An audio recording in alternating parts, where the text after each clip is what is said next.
I'm going to tackle a chewy subject today. I'm going to talk about death. It's kind of important to talk about death because death narrates our experience of life. Personally, I was petrified of death. I was really, really afraid of death. And that dictated the way that I lived my experience. I had this urgency to use my moments in the day, to use each day. I had a concept of time as a scarce commodity, as something which was here today, gone tomorrow, and therefore needed to be used. Now, that probably helped me to a certain extent, okay? That gave me a sense of urgency about doing things, about using the day in a great way. But I'm not sure it was particularly fulfilling in itself. And it certainly didn't adjust or change my concept of dying, of death. So what I'm going to do, I'm going to talk about this through the eyes and ears of Epictetus and Rufus and Marcus Aurelius and the Stoics. Because the Stoics had a fantastic view upon death, which I kind of hold heart. You know, there's nothing quite like coming. It was probably about 10 or 15 meters away, face to face with a mountain lion, or being in a near-death experience in a car crash, and to contemplate the idea that, well, when it's your time, and for whatever reason, clearly that wasn't my time.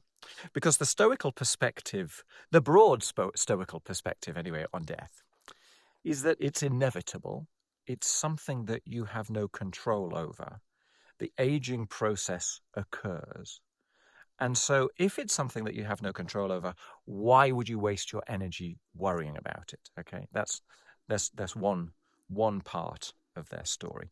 Another part of their story is, well, when you're dead, you won't be there. So you won't be conscious about it. You won't know about it. So whilst you're here, enjoy what you have. And when you're dead, well, there's nothing to be dead about. And so that's another kind of logical way of saying, well, it's silly. It's silly to worry about death. But it turns out it's not really the death which is scary, right? It's the process of dying. It's the process of turning off your consciousness. Is it going to be a painful experience? Am I going to be alone? How am I going to stare my thoughts and my feelings and my judgment in the face on my deathbed? Is there an afterlife? Is there a day of reckoning? All those kind of stories. But the thing is, that fear is misplaced, okay? Fear is a funny thing, okay? Fear is trying to get you to prepare yourself to take action about something which is potentially dangerous in the future. But the thing with death is, it's not as if it's something that you can prepare against. You can maybe eat good food and maybe do exercise and value your time on this earth, but ultimately, it's going to come when it's going to come. It's completely outside of your control. So it's questionable whether it's useful to fear death. And the fear of dying, the fear of that potential that you might hurt or that you might be alone or that you might judge yourself in a different way. Well, okay, so use that as a spur to look after yourself, to value your time on this earth. Perhaps consider your actions today with the sort of an eye on, well, when my time is over, would I consider this to have been a valid and useful use of my time? Perhaps that's useful. But the entire process of being afraid of it, that's totally nonsensical. For a start, if you can't control it, there's nothing you can do about it that would shift the experience. Plus the fact that when you die, you're not there to be aware of it anyway. So the fear of the turning off, I mean, before you were born, you had no concept of who or what you were.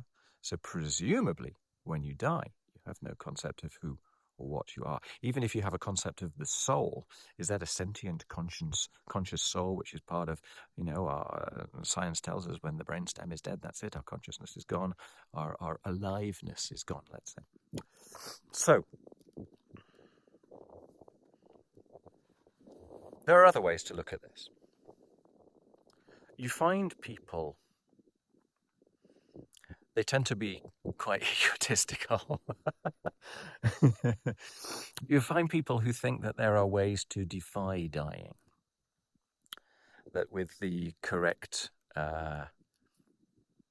diet, the correct exercise, the correct technological process, perhaps somehow the act of uploading your consciousness to a supercomputer, that there is a way to defy dying, to become immortal.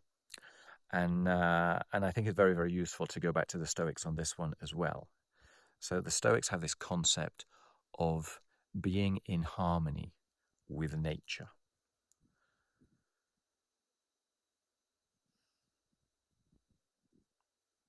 You can consider this from the chemical composition perspective, okay? So when we arrived, we were a transfer of energy from one type of source. Apparently we're all made up of stardust anyway, and when we die, ashes to ashes, dust to dust sort of thing, we return. So we're simply a transformation of nature from one type to another, and during that brief period, we have this awareness, we have this experience on the earth, and then we return to what we were already, which is an extension, an expression of the universe, rather than us as individuals being separate from all this, that in actual fact all this and I and you and all the people and all the birds and all the furry animals and all the crawling animals and the snakes and the mountain lions, we're all somehow one. We're all an expression of the universe and the cycle of life and all that stuff. In actual fact, you are breathing life through the universe, and that this is your moment in time where nature expresses that this is your time for consciousness, but then nature will evolve and continue. And if we were all immortal, well, would there even be room for all of us? Is there not a certain virtue in living your life to the best of your abilities, but being fair to your fellow man, to all the people that will come after us, and giving them a space on this earth too? The Romans, it's not so much a Stoic perspective, but the Romans and their perspective on gods were very, very hot on this idea of hubris. You do not go beyond your station in life. You can pontificate, you can achieve, you can have a fantastic life, but never forget to be humble, to appreciate what you have, and to understand the limits of your power. And if you're considering that egocentrical kind of deistical approach of defying death, but for me personally, that's coming from a position of massive control freak come fear-driven narrative, none of which is helpful for enjoying your moment now. And I think that's the most important thing about considering death. It's a fantastic thing to consider death. It's a fantastic thing to consider what you consider to be the order and the nature of time. Once you can see things from that perspective of circularity, of cyclicality, of this moment when your conscience disappears, that you won't be aware of it anyway, that before you were alive and your consciousness was, I don't know, depending upon the story of what you consider to be existence, was either floating around waiting for a body to come along, or simply didn't exist. Or, depends if you want to go down the nihilistic route or the atheistic route, or the sort of universal route, or the religious route.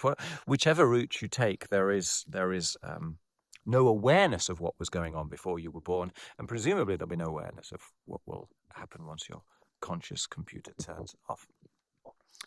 So there's nothing to fear. And more to the point, when you can appreciate that you are part of all of this, you're no longer pushing against the system, but that you are the system, that you are an expression of the system, that all of this and you are related, that somehow this extraordinary beauty which you get to play in, which you get to live an adventure of, okay? So when I'm walking down to this slot canyon, somehow or other I am living a little adventure which talks about the interplay of my relationship with myself, my relationship with my fears, my relationship with the universe, and testing myself and understanding what it is to be me to a certain extent, okay? So all of that is utterly free and fascinating. And I think that is the best thing about considering your understanding of death. Because the end result is you live a little richer, you live a little freer, you live appreciating the beauty of everything around you, you live contemplating the consequences of your actions on your fellow man, because your fellow man turns out to be you, that all of this turns out to be you. You know, I talked before about picking up these mocky balls. I don't know if you've seen a mocky ball. It's an extraordinary thing. I looked at them, I photographed them, I thought how stunning they were. I contemplated them in the perspective of the age in which I view them. And then I put them back. And I can't explain to you the joy that I felt in putting them back for somebody else to find them, for them to exist in their place that somehow or other they were meant to be. We all have a right to exist in our moment. And then our moment is gone, just like the dinosaurs. When you can put all of that into perspective, my word, can you enjoy today? That's the only thing I'm trying to get at, okay? So once you contemplate your own death, which might sound a little bit morbid, end result is, wow, how you can suck the marrow out of life, you know? Even when, in the words of Elmer Fudd, I am totally alone. All right, thanks for watching. I hope that is of interest. Check out Irving Yalom if you're interested in specific concepts on death. You might also want to consider this idea of psychological illusion, because that is what drives your fear. You are labeling a thought, giving it significance, and then living your life in accordance with that. And it turns out the whole thing is fictitious. So that can be very, very useful. Look up psychological illusion. I learned something from science, in actual fact, that might be useful on the perspective of death, and that is that, you know, if you consider Richard Dawkins and the evolution of the planet and what it is to be alive on this earth, and natural selection, and the way that all these exquisite, intricate beauties, all of the extraordinary things that you would think required a god to be created because they are so intricate. The concept of the brain as a simple example, the individual cell. Well, it turns out that even the way in which we live, exist, are born and die, well, that is biologically selected too, okay? Bacteria don't do that. Bacteria don't die of old age, apparently. So what we've come up with is something that, from an evolutionary perspective, makes sense. Yeah, it makes sense for us to be born, to thrive, and then to die, and to return that energy back to the world. You might want to consider that, right? These are all just ways of getting out of the story of your head, getting out of your ego, and considering the bigger picture and accepting that, living within harmony of the oneness, of source, of whatever it is that you choose to call it, and enjoying that rather than judging it. I used to think, even when I got beyond the idea of death being a scary thing, once I decided that death wasn't a scary thing, I still thought it was terrifically frustrating, though, unfair, that I had to die. As if I could somehow omnipotently, stomp my foot on the ground and say that this wasn't fair, and make the clock stop turning. But then it turns out that even the clock is fictitious, that even my understanding of time is my perspective. You know, there's nothing quite like having an experience in life, a near-death experience where you see time slow down, to completely affect your perspective on what it is to be you inside this world and the way that you tell the story to yourself. So there's no need to be frustrated anymore. There's no need to push against the system. You can relate to the system. You can look after the system. You can be kind to the system because it's part of you. So the whole thing is a sort of an egotistical thing, right? It's self-interest as well as other interest, because there is no self and other. The whole thing is one. I think I'll stop there, because otherwise I'm going to go into metaphysics and quantum physics and beauteous things like that.